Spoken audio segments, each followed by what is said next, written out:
Hello everyone, now let us discuss about CPC training course Basics of Anatomy Digestive System Part 2. In the current session, we will be focusing on the rest of the digestive system and this comes under class 5 of CPC training course. And all the videos will be available in the playlist CPC training course.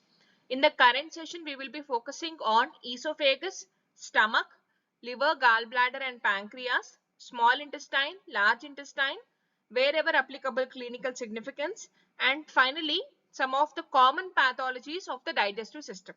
By this we complete the anatomy of digestive system. First of all, coming to esophagus. Esophagus is a collapsible muscular tube about 25 centimeters or 10 inches long that lies posterior to trachea, and it begins at the inferior end of the laryngopharynx. Esophagus begins at the inferior end of the laryngopharynx, passes through the inferior aspect of the neck and enters the mediastinum anterior to the vertebral column. One important point is the esophagus pierces the diaphragm through an opening called as esophageal hiatus and ends in the superior portion of the stomach. Esophagus pierces the diaphragm through an opening called as esophageal hiatus. There is a clinical significance regarding this location, esophageal hiatus. As we know that the esophagus is a collapsible muscular tube. Sometimes part of the stomach protrudes above the diaphragm through the esophageal hiatus. Part of the stomach protrudes above the diaphragm, and this condition is called as hiatus hernia. There are two more important points regarding the anatomy of esophagus. The first thing is regarding the sphincters and the next is the superficial layer of esophagus. We know that if you remember, the GI tract is composed of four basic layers: mucosa, submucosa, muscularis and sclerosa. But in esophagus, the superficial layer of the esophagus is known as adventia rather than the sclerosa, as in the stomach and intestine which it passes. And this adventia attaches the esophagus to the surrounding structures. Adventia is the superficial layer of the esophagus, not the sclerosa. Rest of the layers are common: mucosa, submucosa, muscularis. Muscularis is again composed of circular layer and longitudinal layer. These are particularly important in the act of swallowing or deglutition. We will be discussing what is the function of circular muscular fibers and longitudinal muscular fibers of the muscularis. Muscularis is composed of circular layer and the longitudinal layer. This is the circular layer and this is the longitudinal layer. So adventia is one of the important point. Next, coming to sphincters. At each end of the esophagus, muscularis becomes slightly more prominent and forms two sphincters. So how many sphincters that esophagus has? It has two sphincters: upper esophageal sphincter UES and lower esophageal sphincter LES. Lower esophageal sphincter is also called as cardiac sphincter or gastroenterosphincter. Gastroesophageal sphincter. So, first of all, coming to the upper esophageal sphincter. It consists of skeletal muscle. One of the difference between the sphincter is the upper esophageal sphincter composed of skeletal muscle, whereas the lower esophageal sphincter is composed of smooth muscle. The upper esophageal sphincter, it contains skeletal muscle, and lower esophageal sphincter, it contains smooth muscle and it is near the heart, hence the name cardiac sphincter. The upper esophageal sphincter regulates the movement of food from pharynx into esophagus. The function of UES, upper esophageal sphincter, is the movement of bolus or food, movement of bolus from pharynx into esophagus. And the lower esophageal sphincter regulates the movement of food from esophagus into stomach. That is the function of these esophageal sphincters. Now coming to deglutition. Deglutition is nothing but the act of swallowing. Movement of food from the mouth into stomach is achieved by act of swallowing or deglutition. It is facilitated by secretion of saliva and mucus, and it involves mouth, pharynx and esophagus. And in general, swallowing or deglutition, it occurs in three stages: voluntary stage, pharyngeal stage and esophageal stage. First of all, coming to voluntary stage. Here, the bolus is passed into oropharynx. In the voluntary stage, the bolus is passed into oropharynx. And in the pharyngeal stage, it is an involuntary movement, involuntary passage of bolus through pharynx into esophagus. During the pharyngeal stage, involuntary movement of bolus from pharynx into esophagus occurs. And during the esophageal stage, involuntary passage of bolus through esophagus into stomach occurs. So these are the three stages of deglutition or act of swallowing. Here you can see deglutition or swallowing. During the pharyngeal phase, the tongue rises above the palate and closes the nasopharynx. The tongue rises against the palate and nasopharynx is closed off. Eventually, larynx rises, epiglottis seals the larynx and the bolus is passed into esophagus. The uvula and patella seal the nasal cavity, epiglottis covers the larynx, and if you observe one interesting aspect, whenever we swallow, breathing is temporarily interrupted. When you swallow something, your breathing is temporarily interrupted. Try it once. So during the pharyngeal stage, the tongue rises against the palate, nasopharynx is closed off, larynx rises and epiglottis seals the larynx and the bolus is passed into esophagus. And during the esophageal stage, the food moves through the esophagus into the stomach via peristalsis. So what is peristalsis? Peristalsis is nothing but constriction. Peristalsis is a progression of coordinated contraction and relaxation of circular and longitudinal layers of the muscularis, which pushes the bolus onwards. This is a coordinated contraction and relaxation of circular and longitudinal layers of the muscularis, and it pushes the bolus outwards. Now coming to the esophageal stage of swallowing. As we have discussed earlier, the muscularis is composed of circular layer and longitudinal layer. During the first stage of esophageal stage of swallowing is also composed of three steps. During the first step, the circular muscle fibers contract. Here you can see these are the circular muscle fibers. They contract, constricting the wall of the esophagus and squeezing the bolus towards the stomach. And during the second step, the longitudinal muscles contract, which shortens this inferior section and pushes the walls outwards, so can it receive the bolus. And the contractions are repeated in waves that pushes the food towards the stomach. This is nothing but peristalsis. The step 1 and step 2 repeat until the bolus reaches the lower esophageal sphincter muscle. And in the third step is the lower esophageal sphincter muscle relaxes and the bolus moves into the stomach. So these are the three steps of esophageal stage of swallowing, which is a third stage of swallowing. Now here you can see the summary of digestive activities in the pharynx and esophagus. In the pharynx, pharyngeal stage of deglutition occurs. What is the result?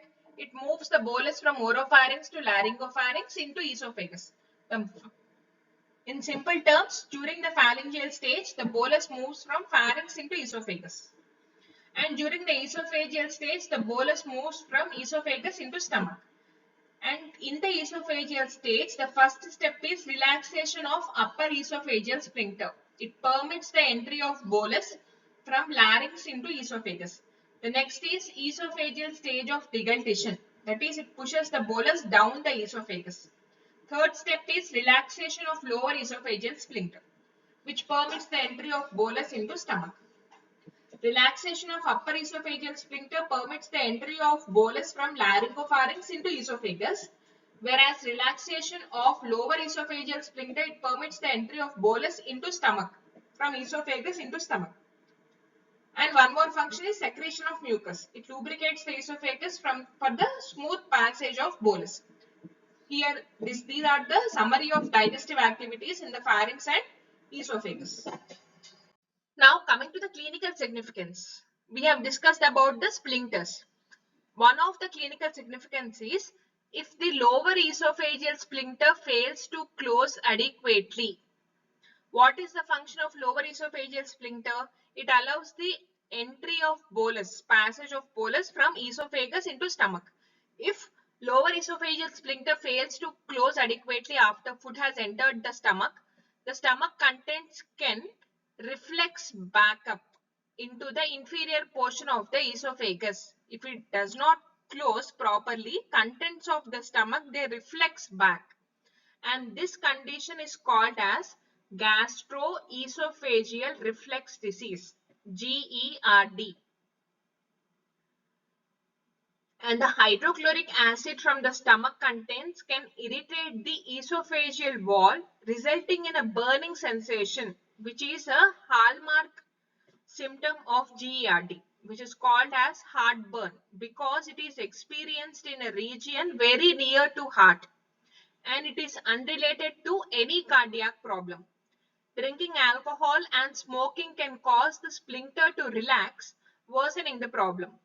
And the symptoms of GERD are often controlled by avoiding foods that strongly stimulate the stomach acid secretions, such as coffee, chocolate, tomatoes, fatty foods, orange juice, peppermint, spearmint, and onions. This is the continuation of GERD. Other acid reducing strategies include taking over the counter histamine H2 blockers such as Tagamet HP or Pepsid AC 30 to 60 minutes before eating to block acid secretion, and neutralizing the acid that has already been secreted by using antacids such as TUMS or Malrox. Symptoms are less likely to occur if food is eaten in small amounts and if the person does not lie down immediately after a meal. GERD may be associated with cancer of esophagus, but that is very rare. Now coming to next part, that is stomach. Stomach is a J-shaped enlargement of the GI tract, directly inferior to the diaphragm up in the abdomen. The stomach is a J-shaped enlargement of the GI tract which is inferior to diaphragm. It connects the esophagus to the duodenum, which is the first part of the small intestine. Stomach connects the esophagus to the duodenum. Duodenum is the first part of small intestine. And stomach is anatomically composed of four regions: cardia, fundus, body, and pyloric part. Pyloric part is again divided into pyloric antrum, pyloric canal, and pylorus.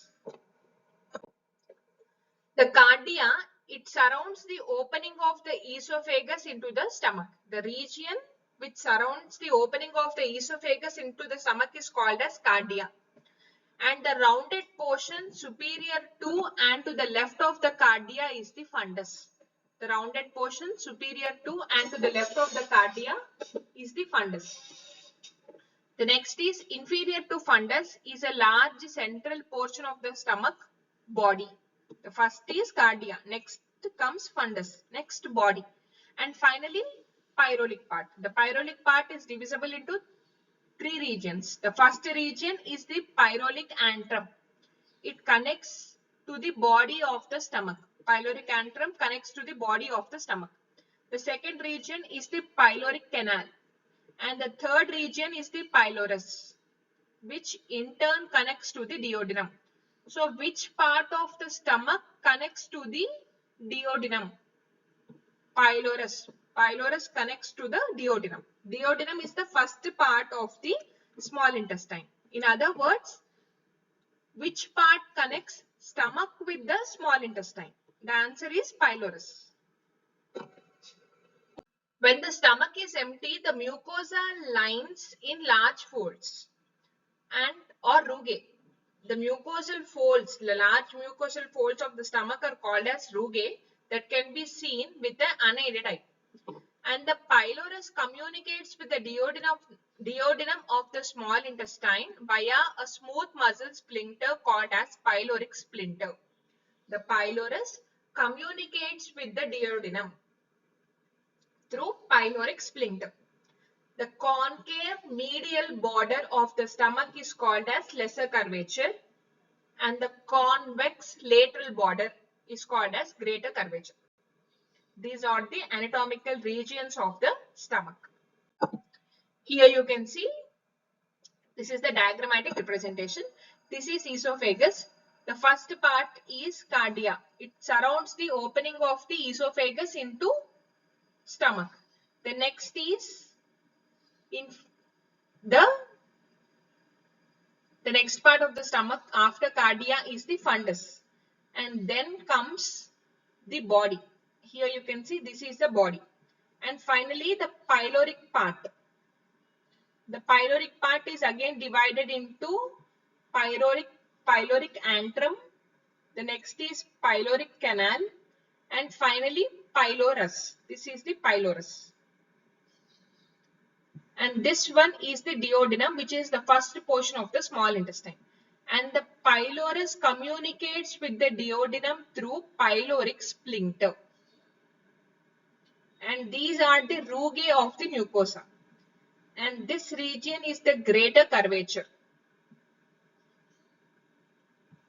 Coming to the functions of the stomach. It mixes the saliva, food and gastric juice to form chyme. Serves as a reservoir for food before the release into small intestine. Secretes gastric juice which contains HCl, which kills the bacteria and denaturates the proteins. Pepsin begins the digestion of proteins. Intrinsic factor aids in the absorption of vitamin B12, and gastric lipase aids digestion of triglycerides. And finally, it secretes gastrin into blood. These are the functions of the stomach. And here you can see this is the lesser curvature and this is the greater curvature. Now coming to clinical significance. Two abnormalities of pyloric sphincter can occur in infants. What is pyloric sphincter? The pyloric sphincter is the part which allows the communication of pylorus and duodenum. So two abnormalities that can occur in infants are pylorospasm and pyloric stenosis. In pylorospasm, the smooth muscle fibers of the sphincter fail to relax normally, so food does not pass easily from the stomach to the small intestine, and the stomach becomes overly full and the infant vomits often to relieve the pressure. Pylorospasm is treated by drugs that relax the muscular fibers of the pyloric sphincter. The next is pyloric stenosis, which is nothing but narrowing. We know that stenosis means narrowing. It is narrowing of the pyloric sphincter that must be corrected surgically. The hallmark symptom of pyloric stenosis is the projectile vomiting, where the vomitus is seen falling at a distance from the infant, spraying of the liquid vomitus some distance from the infant. That is the projectile vomiting, which is a hallmark symptom of pyloric stenosis. Now coming to liver, gallbladder and pancreas, we will be just discussing briefly about all three parts. You can find a detailed anatomy of pancreas in another video. I will post it in the description. Liver and gallbladder, we will just look at the anatomy and we will briefly discuss the functions. First of all, coming to liver. Liver is the heaviest gland of the body, weighing about 1.4 kgs in an adult. Of all the organs of the body, it is second only to skin in size. Liver is inferior to diaphragm and occupies most of the right hypochondriac and part of epigastric regions of the abdominopelvic cavity. And it is divided into two principal lobes, large right lobe and the smaller left lobe, by a falciform ligament. Falciform ligament is nothing but a fold of peritoneum that you can see in the class 4. Next, coming to gallbladder. Gall means bile. Gallbladder is a pear-shaped sac that is located in the depression of the posterior surface of the liver. It is 7 to 10 centimeters long and typically hangs from the anterior inferior margin of the liver. The parts of gallbladder include broad fundus, which projects inferiorly beyond the inferior border of the liver, the body, which is the central portion, and the neck, the tapered portion. Body and neck project superiorly. Next, coming to functions of liver and gallbladder. Each day, hepatocytes, which are nothing but liver cells, hepatocytes secrete 800 to 1000 ml of bile, which is a yellow, brownish or olive green liquid. It has a pH of 7.6 to 8.6 and consists mostly of water, bile salts, cholesterol, a phospholipid called lecithin, bile pigments and several ions. And the principal bile pigment is bilirubin. The phagocytosis of aged red blood cells liberate iron, globulin and bilirubin derived from heme. And the iron and globulin are recycled, whereas bilirubin is secreted into bile and is eventually broken down in the intestine. One of the breakdown products of bilirubin are cercobilin,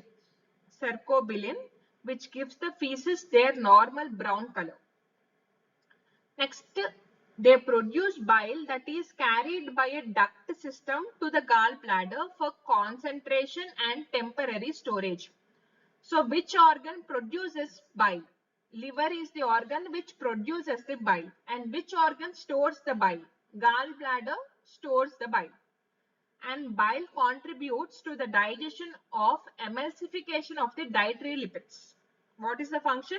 It contributes for the emulsification of dietary lipids. Apart from production of bile, liver also functions in carbohydrate, lipid and protein metabolism, processing of drugs and hormones, excretion of bilirubin, synthesis of bile salts, storage of vitamins and minerals, phagocytosis, and activation of vitamin D. These are the brief functions of liver and gallbladder. Next, coming to pancreas. Pancreas consists of head, body and tail and are connected to duodenum via pancreatic duct and accessory duct. Pancreas are connected to duodenum via pancreatic duct and accessory duct. The endocrine pancreatic cell secretes hormones and exocrine acne secrete pancreatic juice. And this pancreatic juice, it contains enzymes that digest starch, which is nothing but pancreatic amylase. Proteins are digested by trypsin, chymotrypsin, carbopeptidase and elastase. Triglycerides are digested by pancreatic lipase. And nucleic acids are digested by ribonuclease and deoxyribonuclease. The digestive function of pancreas is production of pancreatic juice. This organ is particularly important when we discuss about the endocrine system because of its action on insulin. And you can see a detailed video of anatomy of pancreas, which I will be posting in the description. As of now, the digestive system of pancreas is production of pancreatic juice, which contains enzymes that digest the various products like starch, triglycerides and nucleic acids, proteins, etc. Here you can see falciform ligament, which is a fold of peritoneum. It divides the liver into right and left lobe. Right lobe is little larger and left lobe is little smaller. And the green color pear-shaped sac is the gallbladder. It is composed of neck, body and fundus. Neck, body and fundus. And next is, here you can see the duodenum. The pancreas is attached to duodenum via pancreatic duct. It is also called as duct of Wirsung and the accessory duct. The pancreatic duct and the accessory duct. This is also called as duct of Santorini. Coming to clinical significance, one of the common pathologies that affects the liver is jaundice. Jaundice is yellowish coloration of sclera. skin and mucous membranes due to the buildup of yellow compound called bilirubin. We know that bilirubin is formed from a breakdown of heme pigment in aged red blood cells.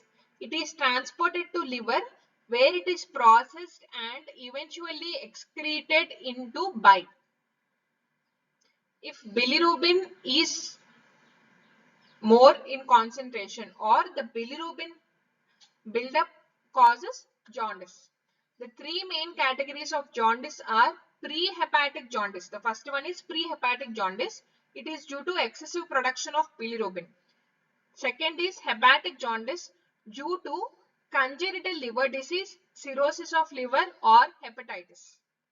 Third is extrahepatic jaundice due to blockage of bile drainage by gallstones or cancer of the bowel or the pancreas. One more additional type of jaundice is neonatal jaundice or psychological jaundice.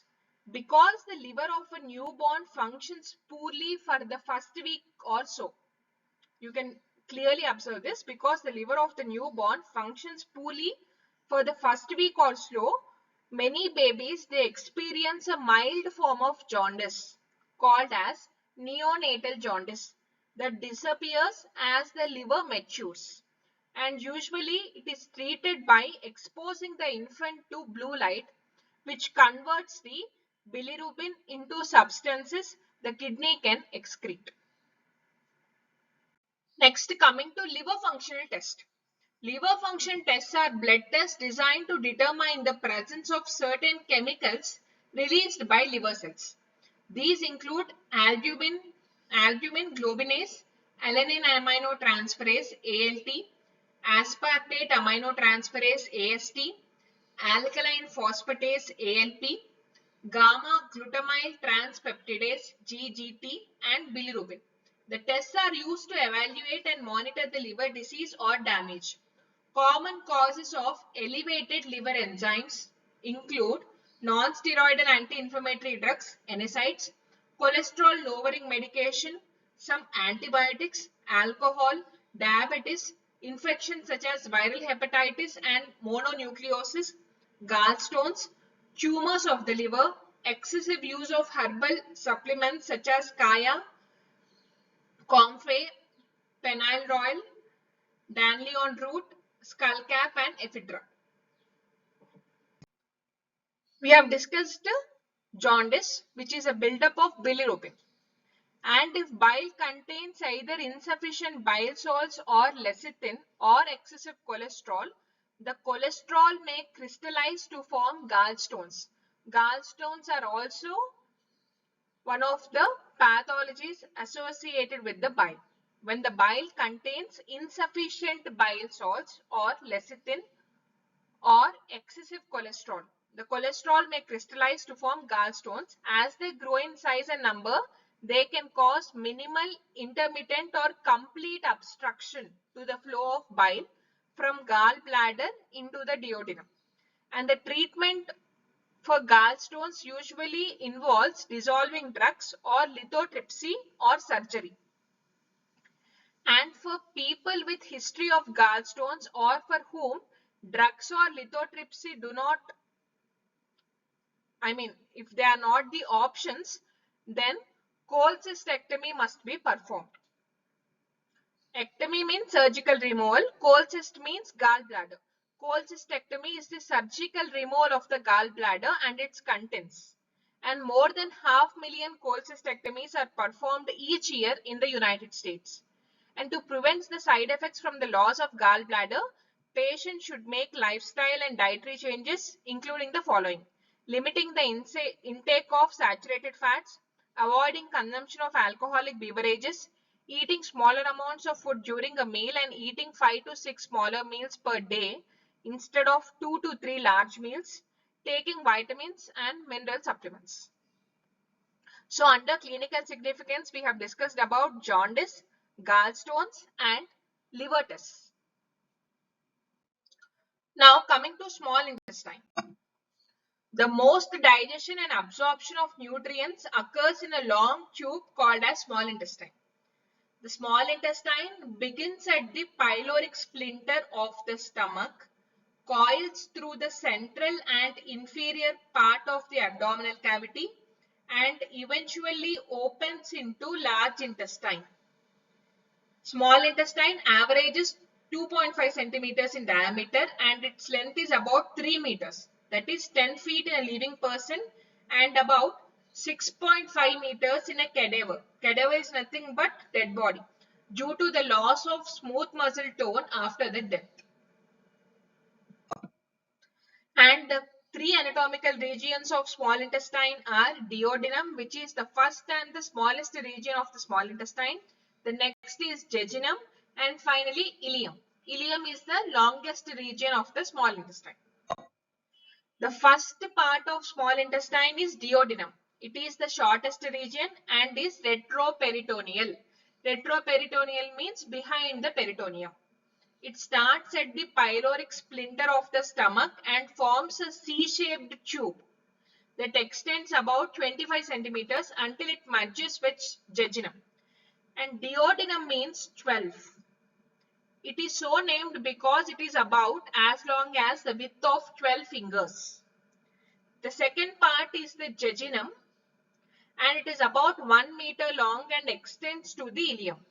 Jejunum means empty, which is how it is found at death. And final and the longest region of small intestine is the ileum. It measures about 2 meters and joins the large intestine. This is important. Ileum joins the large intestine at a smooth muscle splinter called as ileocecal splinter. Ileum joins the large intestine at a smooth muscle splinter called as ileocecal splinter. Ileocecal splinter. Here you can see the major regions of small intestine are first one is the duodenum, next is the jejunum and finally ileum. And the functions of small intestine are segmentations mix chyme with digestive juices and bring food into contact with mucosa for absorption, and peristalsis propels the chyme through the small intestine. Complete digestion of carbohydrates, proteins and lipids occurs in small intestine. And the digestion of nucleic acids, it begins and completes in the small intestine. The third function is absorbs about 90% of the nutrients and water that pass through the digestive system. Small intestine absorbs about 90% of the nutrients and water that pass through the digestive system.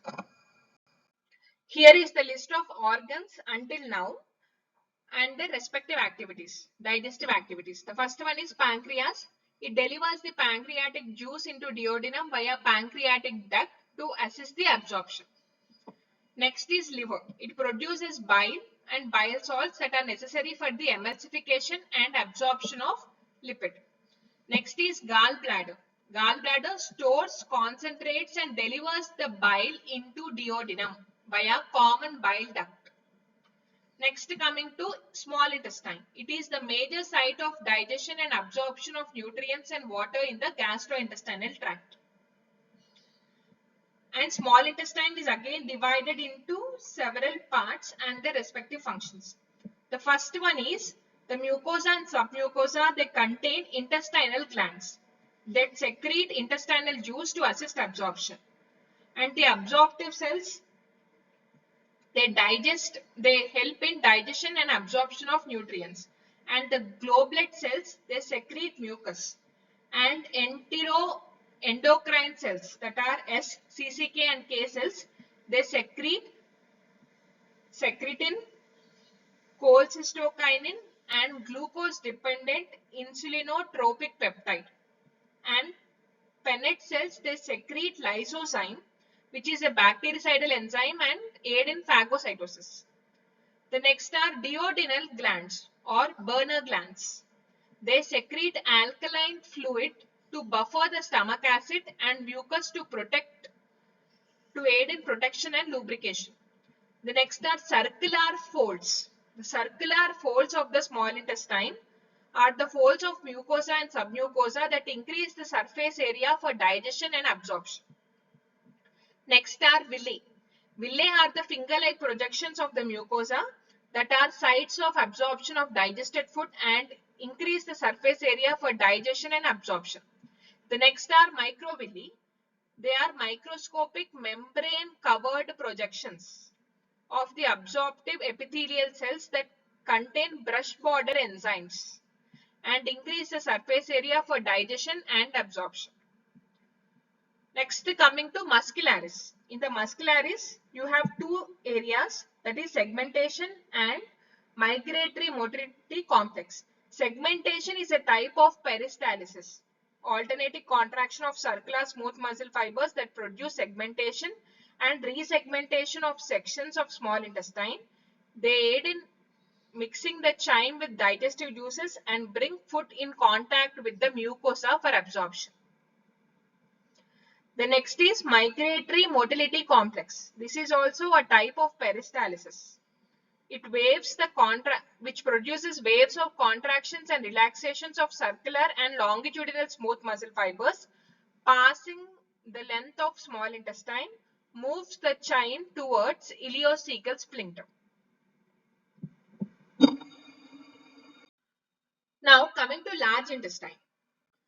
Now the final part of gastrointestinal system is large intestine. It is the terminal portion of the GI tract. The overall functions of large intestine are the completion of absorption, production of certain vitamins, formation of feces, expulsion of feces from the body. And it is about 1.5 meters and 6.5 centimeters in diameter in living humans and cadavers. It extends from ileum to anus.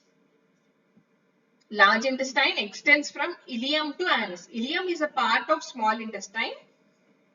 So large intestine extends from the ending of the ileum to anus. It is attached to the posterior abdominal wall by mesocolon, which is a double layer of the peritoneum. If you see, remember, the mesocolon attaches the large intestine to the posterior abdominal wall. It is a type of peritoneal fold.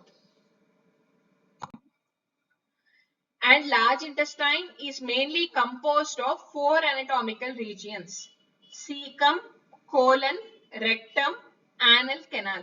Cecum, colon, rectum and anal canal. Colon is again divided into ascending colon, descending colon, transverse colon and sigmoid colon. Here you can see this is the cecum, next colon, this one is rectum and finally anal canal. The four anatomical regions of the large intestine.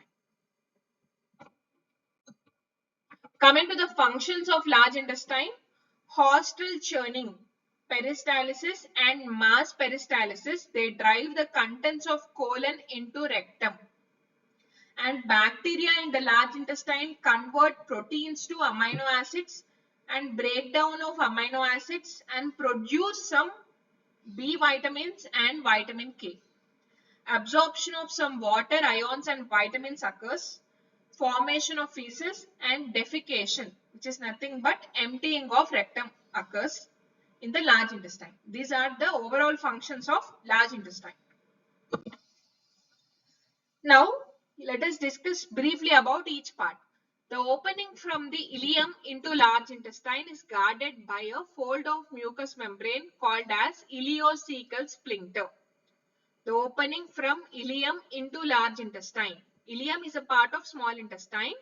The opening from ileum into large intestine is guarded by ileocecal sphincter, which allows the materials to pass from small intestine into large intestine. And hanging inferior to the ileocecal valve is the cecum. Hanging inferior to the ileocecal valve is the cecum, valve or sphincter. A small pouch about 6 centimeters long. This is the first part of the large intestine. Attached to the cecum is a twisted coiled tube measuring about 8 centimeters in length and it is called as appendix. So appendix is attached to which part of large intestine? The answer is cecum. Appendix, which is also called as vermiform appendix because it is worm shaped. It is attached to cecum. And the mesentery of appendix which is called as mesoappendix. It attaches the appendix to the inferior part of the mesentery of the ileum. Mesoappendix attaches the mesentery of the appendix to the inferior part of the mesentery of the ileum. Mesentery is also a type of peritoneal fold. The open end of the cecum merges with a long tube called as colon. The open end of the cecum merges with a long tube called as colon. Cecum is the first part, then followed by colon. Colon is divided into ascending colon, transverse colon, descending colon, and finally sigmoid colon. Both the ascending and descending colons are retroperitoneal. This is important. Both ascending and descending colon are retroperitoneal, whereas transverse and sigmoid colon are not retroperitoneal. The ascending colon ascends on the right side of the abdomen. Ascending colon ascends on the right side of the abdomen, reaches the inferior surface of the liver. And at that area, it turns abruptly to the left and forms the right colonic flexure. Because it occurs inferior to the liver, it is called as hepatic flexure. Right colonic flexure is also called as hepatic flexure. Next, the colon continues across the abdomen to the left side as transverse colon. If you remember, like this, cecum, then ascending colon, then transverse colon. The colon continues across the abdomen to the left side of as the transverse colon. It curves beneath the inferior end of the spleen on the left side as left colonic flexure. And because it turns beneath the spleen, it is called as splenic flexure. The right colic flexure is called as hepatic flexure, whereas the left colic flexure is called as splenic flexure. And it passes inferior to the level of the iliac crest as descending colon. And finally, the sigmoid colon, which is called as S-shaped, hence the name sigmoid. It begins near the left iliac crest, projects medially to the midline, and terminates as rectum at above the level of the third sacral vertebrae. The rectum, next coming to rectum. Rectum is about 15 centimeters in length and lies anterior to sacrum and coccyx. The terminal 2 to 3 centimeters of the large intestine is called as anal canal. And the mucous membrane of the anal canal is arranged in longitudinal folds called as anal columns that contain a network of arteries and veins. And the opening of the anal canal to the exterior is called as anus. The opening of the anal canal to the exterior is called as anus, and it is guarded by internal anal sphincter of smooth muscle, which is involuntary, and an external anal sphincter of skeletal muscle.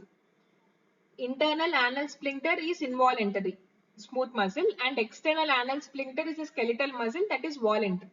Normally, these sphincters keep the anus closed except during the defecation. Finally, coming to defecation, the feces contain water, inorganic salts, epithelial cells, bacteria, and undigested food. Elimination of the feces from the rectum is called as defecation. And defecation is a reflex action aided by voluntary contractions of the diaphragm, abdominal muscles, and the relaxation of external anal sphincter. Here you can see this is the external anal sphincter. This is voluntary and it is composed of skeletal muscle.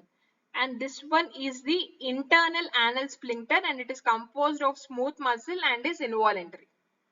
And defecation occurs by the relaxation of external anal sphincter and contractions of diaphragm and abdominal muscles. By this we complete the digestive system. Next we will discuss about few common pathologies. Before going into that, let us discuss the summary of organs of digestive system and their function. First, coming to tongue.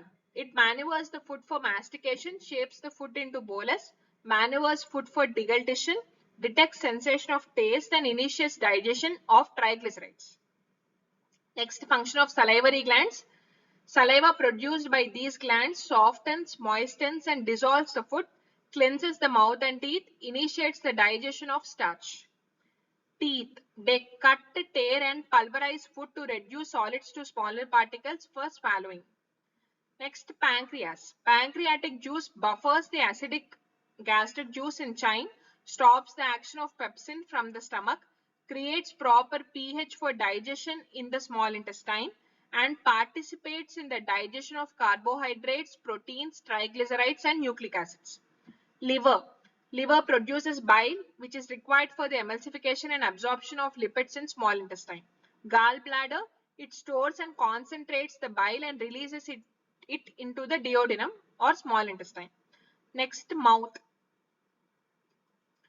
Mouth involves the functions of tongue, salivary glands, and teeth. Tongue, salivary glands, and teeth, all of which are in the mouth. Additionally, the lips and cheek keep the food between the teeth during mastication, and buccal glands lining the mouth produce the saliva. Next, coming to pharynx, it receives the bolus from the oral cavity and passes it into the esophagus through the pharyngeal stage of deglutition. Next, esophagus. Esophagus receives a bolus from the phalanx and moves it into the stomach. This requires the relaxation of upper esophageal sphincter and secretion of mucus, and also the relaxation of lower esophageal sphincter also. Finally, coming to stomach. Mixing waves combine saliva, food, and gastric juice, which activates pepsin, initiates the protein digestion, kills the microbes in the food, helps absorb vitamin B12, contracts the lower esophageal sphincter, and increases the stomach motility, relaxes the pyrolic sphincter, and moves the chyme into small intestine. Next is small intestine. Segmentations, they mix the chyme with digestive juice. Peristalsis propels the chyme towards the ileocecal sphincter. Digestive secretions from the small intestine, pancreas, and liver complete the digestion of carbohydrates, proteins, lipids, and nucleic acids.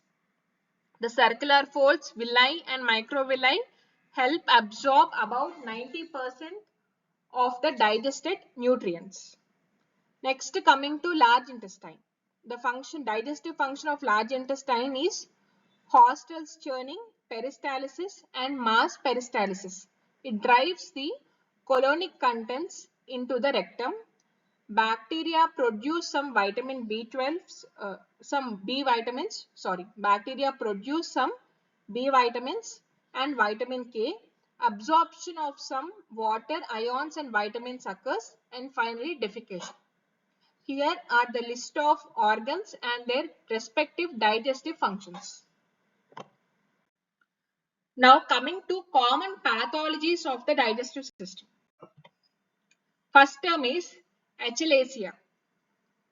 It is nothing but without relaxation. Chalasis means relaxation, A means without. Achalasia is without relaxation. A condition caused by malfunction of myenteric plexus in which the lower esophageal sphincter fails to relax normally as the food approaches.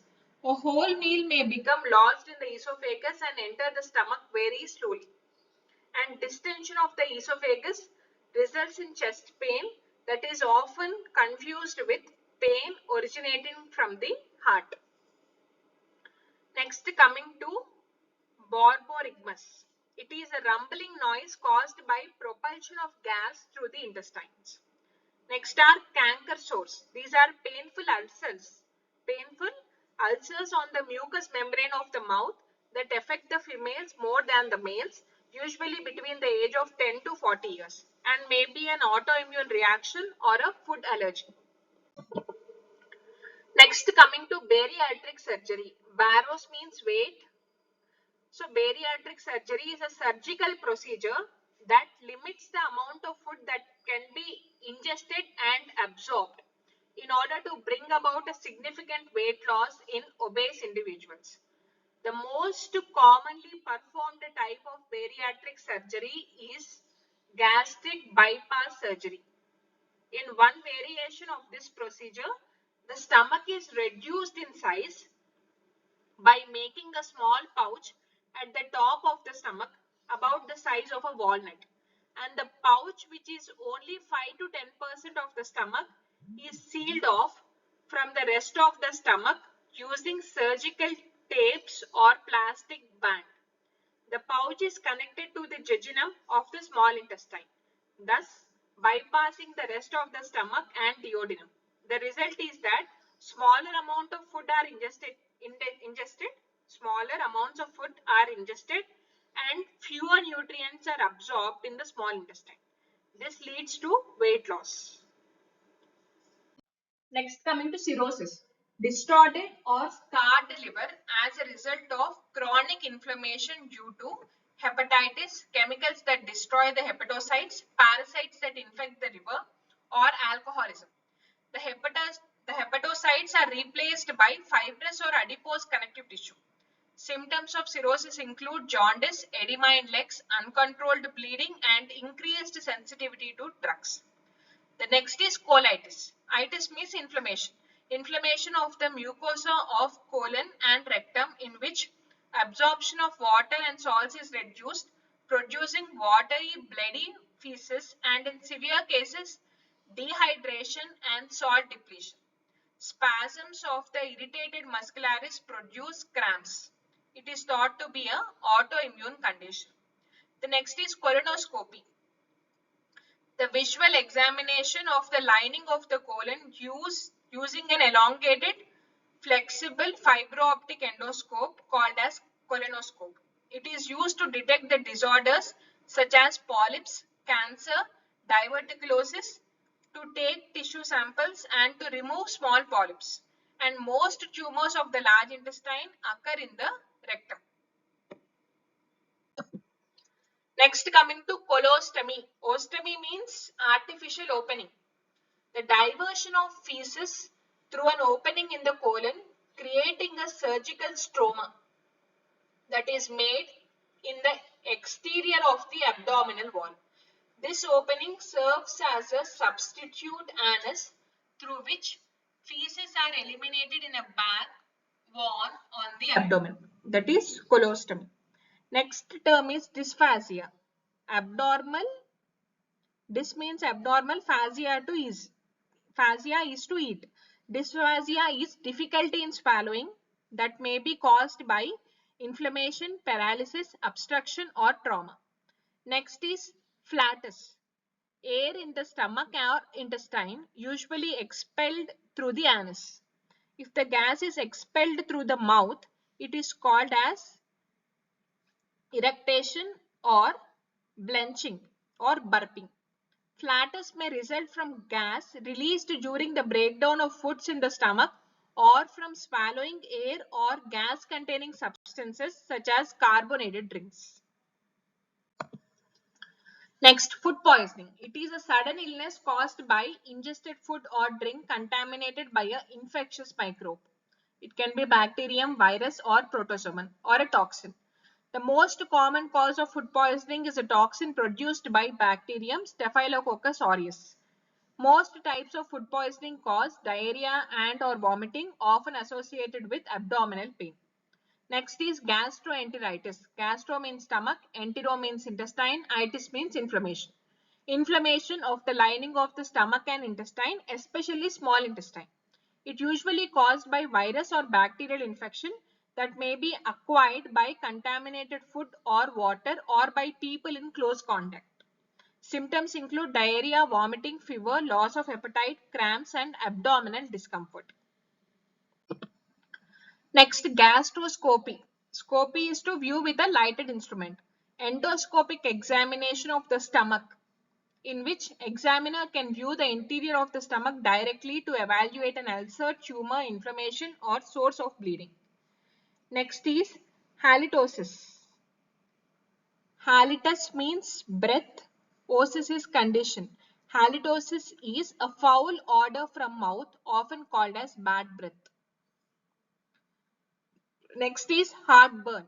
A burning sensation in a region near to the heart due to irritation of the mucosa of the esophagus from hydrochloric acid in stomach contents. It is caused by failure of the lower esophageal sphincter to close properly so that the stomach contents enter the inferior esophagus. It is not related to cardiac problem and it is often associated with GERD.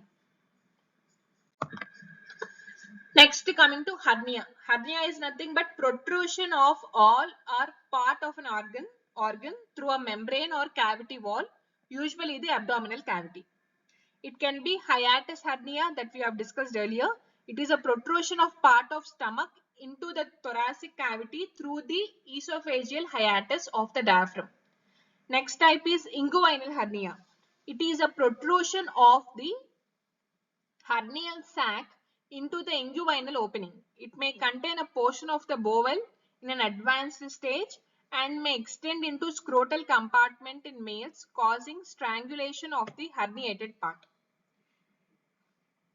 Next disease is inflammatory bowel disease.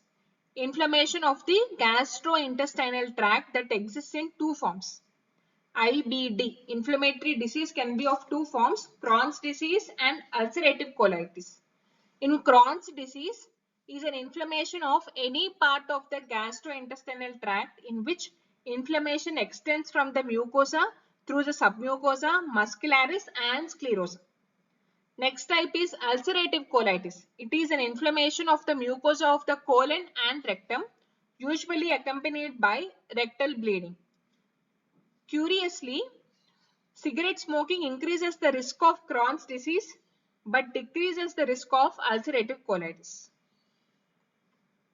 Next, coming to irritable bowel syndrome, IBS, a disease of the entire gastrointestinal tract in which a person reacts to stress by developing symptoms such as cramping and abdominal pain associated with alternative patterns of diarrhea and constipation. Excessive amounts of mucus may appear in the feces. Other symptoms include flatulence, nausea and loss of appetite. This condition is also known as irritable colon or spastic colitis. Next term is malabsorption. Mal means bad. A number of disorders in which nutrients from the food are not absorbed properly can lead to malabsorption. It may be due to disorders that result in inadequate breakdown of food during digestion, due to inadequate digestive enzymes or juices, damage to the lining of the small intestine, from surgery, infections and drugs like neomycin and alcohol, impairment of the motility. Anything can cause malabsorption. Symptoms of malabsorption include diarrhea, weight loss, weakness, vitamin deficiencies, and bone demineralization. Next, coming to hemorrhoids. Varicose, which are nothing but enlarged and inflamed superior rectal veins. Hemorrhoids develop when the veins are put under pressure and become engrossed with blood. If the pressure continues, the wall of the vein stretches, such as distended vessel oozes blood. Bleeding or itching is usually the first sign that a hemorrhoid has developed. Stretching of vein often favors clot formation, further aggravating the swelling and pain. And hemorrhoids may be caused by constipation, which may be brought on by low fiber diets. Also, repeated straining during defecation forces the blood down into rectal veins and increasing the pressure in those veins and possibly causing hemorrhoids, which are also called as piles. Next, coming to malocclusion. Occlusion means to fit together, a condition in which surfaces of the maxillary, that is upper, and mandibular, that is lower teeth, fit together poorly. Next, nausea, a discomfort characterized by loss of appetite and sensation of impeding vomiting. Vomiting does not occur, but patient will have a sensation of vomiting. Its causes include local irritation of the gastrointestinal tract, a systemic disease, brain disease or injury, overexertion, or the effects of medication or drug overdose. Finally, coming to traveler's diarrhea, infectious disease of the gastrointestinal tract that result in loose, urgent bowel movements, cramping, abdominal pain, malaise, nausea, occasional fever, and dehydration. It is acquired through ingestion of food or water contaminated with fecal material, typically containing bacteria, especially Escherichia coli. Viruses or protozoal parasites are less common causes. Thank you for watching. Please subscribe for further videos on medical coding and CPC training.